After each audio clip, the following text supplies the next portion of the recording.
வாழ்க வளமுடன். நான் ஜோதிடர் ஏஎல்பி அஸ்ட்ராலஜர் கவிதா ஓம்குமார். இன்னைக்கான ஜாதக ஆய்வு பார்க்க இருக்கிறோம். இந்த ஜாதகருக்கு அதாவது வெளிநாட்டுல வேலை பார்த்துட்டு இருந்தாரு. திடீர்னு இங்க இந்த ஜாதகர் ரிட்டர்ன் வந்துட்டாரு. சோ இதற்கான காரணம் என்ன அப்படிங்கிற வகையில இந்த ஜாதகத்தை ஆய்வு செய்ய இருக்கிறோம். வழக்கமா நம்ம முதல்ல பாரம்பரிய முறையில இந்த ஜாதக ஆய்வு பார்த்துட்டு அப்புறம் ஏஎல்பி முறையில இதற்கான பதில பார்க்க இருக்கிறோம். சரி, இப்ப வீடியோக்குள்ள போலாம். இப்ப இந்த ஜாதகரை பாக்குறப்போ இவருடைய லக்னம் அப்படின்னு பாக்குறச்சே அது கடக லக்னம். இந்த ஆண் ஜாதகர் கடக லக்ன ஜாதகர். லக்னாதிபதி சந்திரன் லக்னத்திற்கு 11ஆம் வீட்டுல தான் இருக்கிறாங்க. நல்ல நிலையில சந்திரன் இருக்கிறார். ரிஷபத்துல சந்திரன் இருக்கிறாரு, உச்சமாக இருக்கிறார். சோ அதனால இந்த நிலைப்பாடுங்கிறது ஜாதகர் லக்னம் ஓரளவு வலிமையா இருக்கு, இவர் நினைச்சதெல்லாம் அடையக்கூடிய வகையில இவருடைய ஜாதகம் இருக்கு அப்படிங்கறது அது காட்டுது. இப்போ நம்மளுடைய கேள்விக்குள்ள போயிடுவோம். இவருக்கு வெளிநாடுல தங்கி இருக்கக்கூடிய வாய்ப்பு இருந்தது. வெளிநாட்டுல இருந்துட்டு இருந்தாரு, திடீர்னு ரிட்டர்ன் வந்துட்டாரு. அதற்கான காரணம் என்ன அப்படின்னு பாக்குறப்ப இவருக்கு இப்ப குரு தசா சுக்கிர புக்தி போயிட்டு இருக்கு.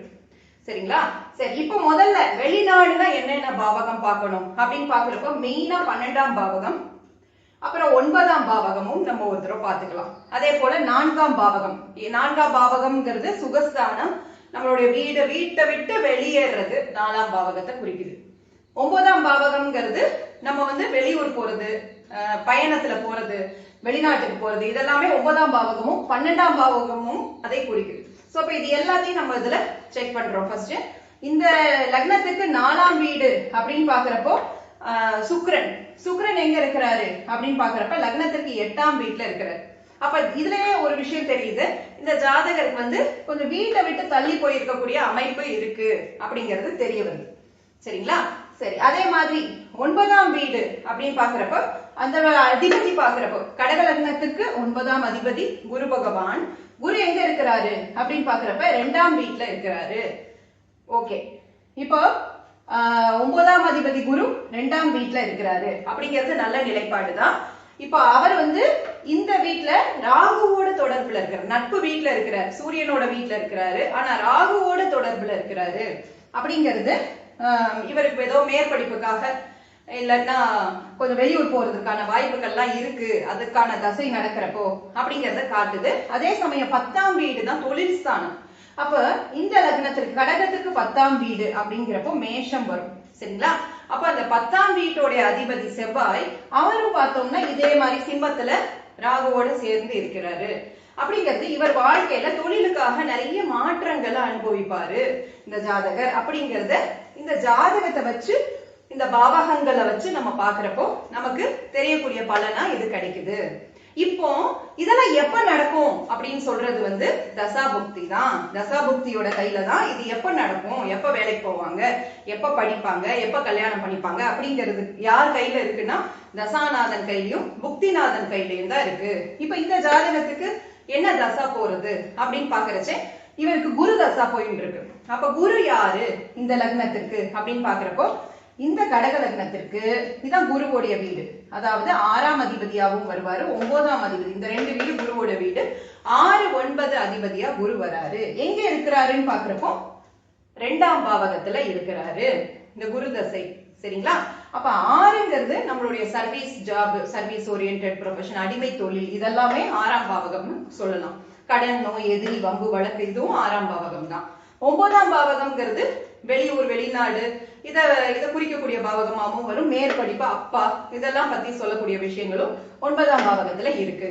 சரி, இப்போ இந்த குரு பகவான் நடத்தக்கூடிய தசை 2ஆம் வீட்டுல உட்கார்ந்து அந்த தசையை நடத்துற. அப்ப வேலைக்காக இவர் ராகுவோட சேர்ந்து இருக்கிறார். வருமானத்திற்காக இந்த ஜாதகர் வெளியேறி இருக்கலாம். இவர் ராகு தசையில வெளிநாடு போயிட்டாரு, வருமானத்திற்காக வெளிநாடு போனாரு. குரு தசை வந்தது, குரு தசையில திருப்பி வந்திருக்காரு. அதற்கான ரீசன் சொல்லி நம்ம பாக்குறோம். சரிங்களா? சரி, இப்ப அவர் வெளிநாடு அதற்காக வருமானத்திற்காக போகக்கூடிய அமைப்பு இந்த ஜாதகத்துல இருக்கு அப்படிங்கறத இவ்வளவு நேரம் நான் சொல்லிட்டு இருந்தேன்.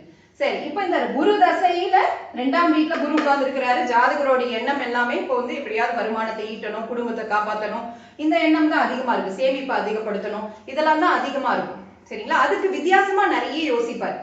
ஏன்னா ராகுவோட சேர்ந்த குரு, அதனால நிறைய வித்தியாசமா அதாவது நிறைய சேஞ்சஸ், நிறைய மாறி மாறி மாறி யோசிப்பார். ஏன்னா இந்த அமைப்பு வந்து இந்த சேர்க்கை வந்து அந்த மாதிரியான தன்மையை அந்த ஜாதகத்துக்கு கொடுத்துரும். இப்ப சுக்கிர புக்தி போயிட்டு இருக்கு இவருக்கு. சுக்கிரன் யாரு அப்படின்னு பாக்குறப்ப இந்த கடக லக்னத்திற்கு 4ஆம் அதிபதியாகவும் 11ஆம் அதிபதியாகவும் சுக்கிரன் வராரு. அப்ப சுக்கிரன் எங்க இருக்கிறாரு அப்படின்னு பாக்குறப்ப இந்த லக்னத்திற்கு 8ஆம் வீட்டுல சுக்கிரன் இருக்கிறாரு. சுக்கிரன் தனியா இருக்கிறாரா? இல்ல. நட்பு வீட்டுல இருக்கிறாரா? ஆமா. ஆனா கேதுவோட சேர்ந்து இருக்கிறாரு அப்படிங்கிற அமைப்பு வரப்ப இது என்ன பண்ணுது? ஒரு டிட்டாச்மெண்ட்டை கொடுத்துருது. இவர் 4ஆம் அதிபதி, சுகஸ்தானம், அவர் வீட்டை விட்டு வெளில போகக்கூடிய அமைப்பை கொடுக்குது, ஒரு டிட்டாச்மெண்ட்டை கொடுக்குது இந்த ஜாதகத்துக்கு. சோ அந்த கேதுவோட சேர்ந்த சுக்கிரன்ங்கிறது அது 8ஆம் பாவகத்துல இருக்கிறது, திடீர் மாற்றங்களை கொடுக்குது. இங்க இருந்து அங்க அனுப்புறது, அங்க இருந்து இங்க அனுப்புறது, இந்த மாதிரியான திடீர் மாற்றங்களை கொடுக்கும். சரிங்களா? 8ங்கிறது சடன் சேஞ்சஸ், சடன் டிரான்ஸ்பர்மேஷன்ஸ், இதெல்லாம் வந்து 8ஆம் பாவகம். சோ இவர் அங்க ஏற்கனவே ராகு தசையில வெளிநாடு போனதுனால இவருக்கு இந்த 8ஆம் பாவகம் இங்க செயல்படுறதுனால வித்தியாசமா யோசிச்சு சரி இங்க வரலாம், இங்க வந்து ஏதோ ஒரு வேலை பார்க்கலாம் அப்படின்னு சொல்லி இங்க சேஞ்ச் பண்ணி வந்துட்டார். இதுதான் இந்த ஜாதகத்தோடைய விளக்கம். சரி, இங்க அவருக்கு என்ன வேலை இங்க வேலை கிடைக்க கொஞ்சம் போராட்டங்கள் இருக்கு இவருக்கு. சோ கிடைக்குமா அப்படின்னு பார்த்தா இந்த ஜாதகத்துக்கு லக்னம் நல்லா இருக்கிறதுனால கண்டிப்பா இந்த ஜாதகர் வந்து வேலை வாங்கிடுவாரு. அது எந்த தசையில எந்த புக்தியில வாங்குவாரு அப்படின்னு சொல்லி பாக்குறப்ப இந்த சுக்கிர புக்தியில மாற்றங்கள் பண்ணிக்கிட்டே இருப்பாரு. சரிங்களா? ஏதாவது ஒரு மாற்றங்கள் பண்ணிக்கிட்டே இருப்பாரு. அடுத்து சூரிய புக்தி வரப்ப கொஞ்சம் ஸ்டெடினஸ் வரும் அவருக்கு. ஓரளவு ஒரு ஸ்டெடியான வேலை கிடைக்கிறதுக்கான வாய்ப்புகள் இருக்கு. அது சூரியனும் கொஞ்சம் அந்த வேலையில ஏதாவது சில நடைமுறை சிரமங்கள் இருந்தா கூட இதை கம்பேர் பண்றப்ப 8ஆம் வீட்டுல இருக்கிற சுக்கிரனை கம்பேர் பண்றப்ப 7ஆம் வீட்டுல இருக்கக்கூடிய அந்த சூரியன் ஓரளவு ஸ்டெடினஸ் கொடுப்பாரு அப்படிங்கறது அந்த ஜாதகத்திற்கான விளக்கம். இது ஏற்கனவே ஜாதகம் பார்க்க உங்களுக்கு தெரிஞ்சதுன்னா இப்ப நான் சொன்னதெல்லாம் உங்களுக்கு புரிஞ்சிருக்கும். புரியல அப்படின்னு ஃபீல் பண்றவங்க நீங்க வந்து கொஞ்சம் பொறுமையா 2-3 தடவை நிதானமா கேளுங்க. இந்த வீடியோ போட்டு உங்களுக்கு கண்டிப்பா புரியும். சரிங்களா? சரி, இப்போ நம்ம ஏஎல்பி முறையில இதே ஜாதகத்தை ஏஎல்பி முறையில பார்க்க இருக்கிறோம். ஏஎல்பி எங்க போயிட்டு இருக்கு அப்படின்னு பாக்குறப்போ இந்த ஜாதகத்துக்கு ஏஎல்பி வந்து விருச்சிகத்துல போறது. ஏஎல்பிக்கான அதிபதி யாரு அப்படின்னு பாக்குறப்போ செவ்வாய். செவ்வாய் எங்க இருக்கிறாரு? ஏஎல்பிக்கு 10ஆம் வீட்டுல இருக்கிறாரு. ஏஎல்பில இருந்து எண்ணிட்டு வந்தீங்கன்னா 10ஆம் வீட்டுல செவ்வாய் இருக்கிறாரு. ஏஎல்பில என்ன நட்சத்திர புள்ளி போறது? கேட்டை 2ஆம் பாதம் போறது. கேட்டை வந்து புதனுடைய நட்சத்திரம். அப்ப புதன் எங்க இருக்கிறாரு அப்படின்னு பாக்குறப்போ ஏஎல்பிக்கு 3ஆம் வீட்டுல இருக்கிறாங்க. ஏஎல்பில இருந்து எண்ணிங்கன்னா 3ஆவது வீட்டுல புதன் இருக்கிறாங்க.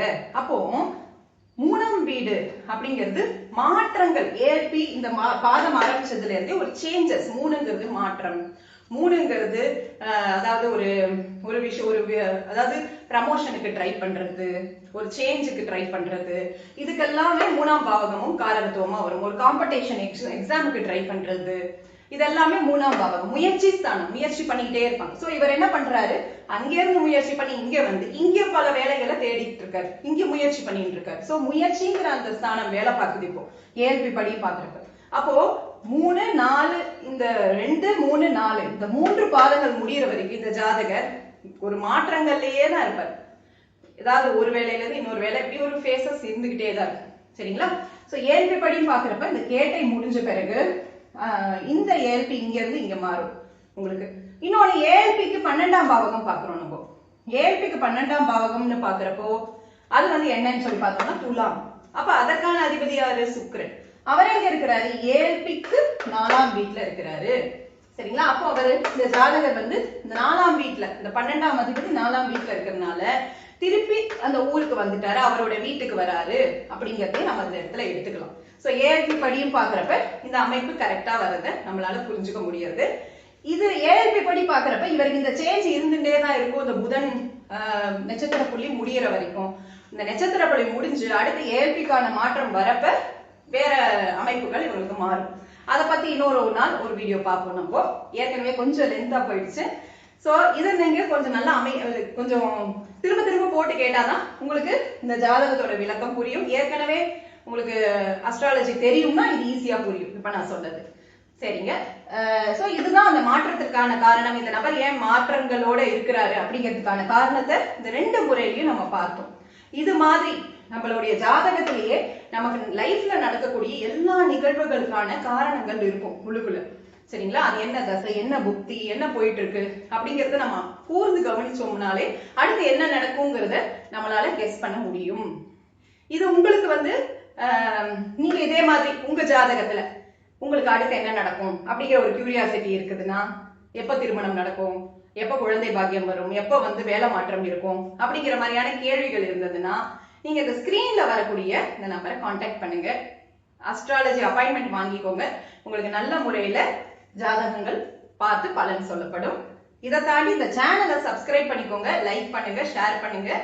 கண்டிப்பா உங்களுக்கு பயனுள்ள விஷயங்கள் இந்த சேனல்ல நிறைய போஸ்ட் பண்ணிக்கிட்டே வருவேன். சோ நீங்களும் கொஞ்சம் இதன் மூலமாக ஜோதிடத்தை கற்றுக்கொள்ளலாம். மிக்க நன்றி. என்னோட எல்லா குருமார்களுக்கும் நன்றி, இந்த பிரபஞ்சத்திற்கு நன்றி, உங்க எல்லாருக்குமே நன்றி. வாழ்க வளமுடன்.